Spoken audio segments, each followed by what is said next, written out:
I got so much motherfucking design on right now. Break it down, bring it back, make it clap. I got 3 old thoughts, new block, where that day. Bitches on my line, and you know. Assalamualaikum warahmatullahi wabarakatuh. Shalom, Om Swastiastu, Namo Buddhaya, Salam Kebajikan. Perkenalkan, nama saya Amelia Febriani. Saya salah satu mahasiswi Stisipol Raja Haji Tanjung Pinang dengan NIM 22102050 dari Program Studi Ilmu Pemerintahan.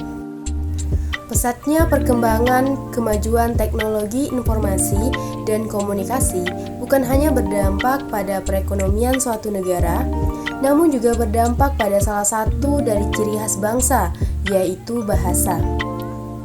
Generasi saat ini dari kalangan anak-anak hingga parubaya semuanya hampir memiliki media sosial seperti Facebook.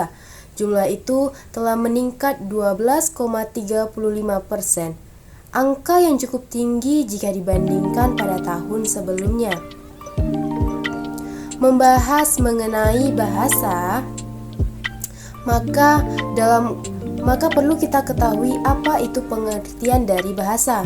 Dalam Kamus Besar Bahasa Indonesia, pengertian bahasa secara umum dapat didefinisikan sebagai lambang, serta pengertian bahasa menurut istilah adalah alat komunikasi yang berupa sistem lambang yang dihasilkan oleh alat ucap pada manusia.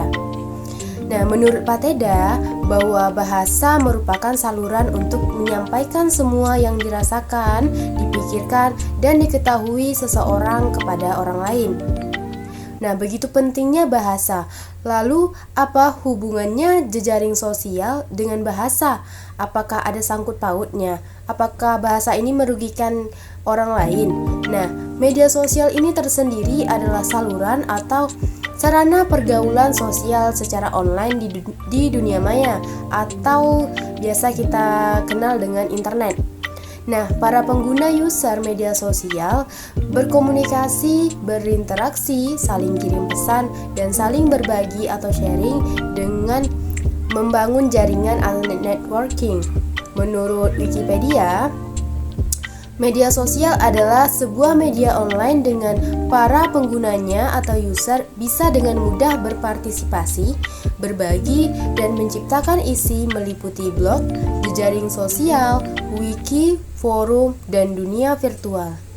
Nah, hal utama yang harus diperhatikan dalam membahas media sosial ini adalah peralihan bahasa itu tersendiri, yaitu peralihan bahasa lisan menjadi bahasa tulisan.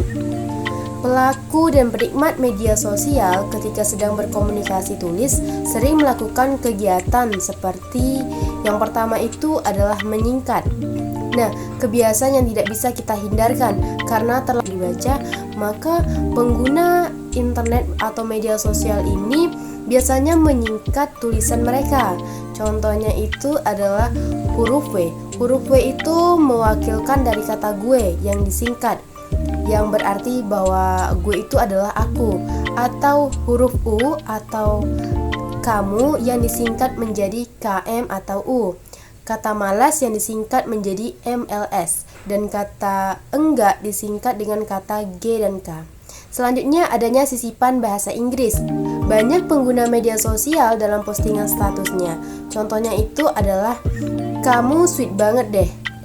Di sini ada kata sweet yang sisipan dari bahasa asing. Selanjutnya ada kata guys holiday yuk yang berarti kata guys adalah sisipan. Selanjutnya adalah penggunaan emot pada media sosial yang tak pernah lupa menambahkan bentuk-bentuk emot icon. Selain bentuknya yang lucu, juga dapat mengekspresikan tulisan mereka. Yang keempat, yaitu memunculkan istilah-istilah baru dalam media sosial. Seringnya melakukan komunikasi tulis, pengguna media sosial pun terkadang membentuk kosakata baru untuk melancarkan komunikasi mereka. Contohnya itu adalah OOT atau out of the topic, yang artinya keluar dari topik pembahasan atau tidak nyambung. Selanjutnya ada kata mager yang disingkat dari kata malas gerak. Dan melihat dari hal tersebut bahwa dapat disimpulkan bahwa tren yang jumlah pengguna media sosial di Indonesia terus meningkat setiap tahunnya. Namun demikian, pertumbuhannya mengalami fluktuasi sejak 2014 sampai dengan 2022. Penggunaan bahasa Indonesia di media sosial mengalami banyak perubahan. Bahasa-bahasa gaul yang harus kita terima. Contohnya itu yang kita bahas itu yang pertama adalah banyaknya penggunaan kata singkatan dan pemendekan sehingga tidak sesuai dengan tata bahasa baku yaitu bahasa Indonesia. Yang kedua, terdapat banyaknya bahasa sisipan yaitu bahasa Inggris atau bahasa asing yang dipadukan dengan bahasa-bahasa gaul dan bahasa Indonesia takutnya dikhawatirkan bisa terkikis sebagai bahasa persatuan bahasa Indonesia. Selanjutnya yang ketiga, penggunaan emot icon sebagai ekspresi tulisan seperti emot ketawa, emot sedih, bahkan emot marah. Yang keempat yaitu munculnya istilah-istilah baru yang sering memperkaya bahasa tulisan. Istilah-istilah yang hanya bisa dipahami oleh setiap generasi karena pada generasi itu ada perbedaan bahasa yang hanya bisa dipahami oleh bahasa pada generasi itu tersendiri. Bahasa yang berubah sedemikian rupa membuat bahasa memiliki arti tersendiri bagi setiap generasinya dan hanya bisa dipahami oleh generasi tersebut. Nah, penyimpangan-penyimpangan bahasa yang terjadi di dunia maya itu yang harus kita hindarkan melalui media sosial yang sangat sulit untuk diatasi. Selain karena akan membendung kekreativitasan masyarakat pengguna, mempersempit kebebasan mengemukakan pendapat, juga dapat memberi batasan komunikasi terhadap penggunanya. Maka bijaklah dalam menggunakan bahasa, karena bahasa yang kita gunakan bahasa persatuan yaitu bahasa Indonesia. Gunakan bahasa dengan baik dan benar agar tidak dapat disalahartikan.